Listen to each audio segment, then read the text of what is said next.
having an open house on September 23rd here at Central Office from 4:30 to 6:30, where we're inviting staff, students,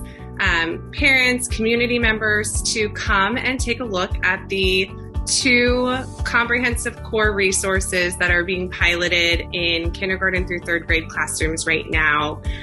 in the district. We're about halfway through the pilot, and it's time to bring in those community members and let them see the resources, talk to our pilot teachers, talk to the vendors, get their questions answered, and give us their feedback.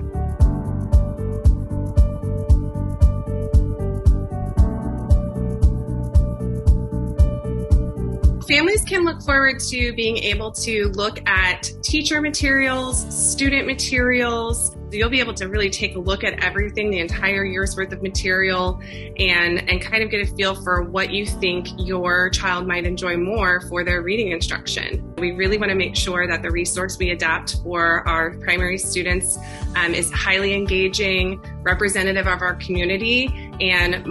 most important of all, really teaches kids how to be a strong reader.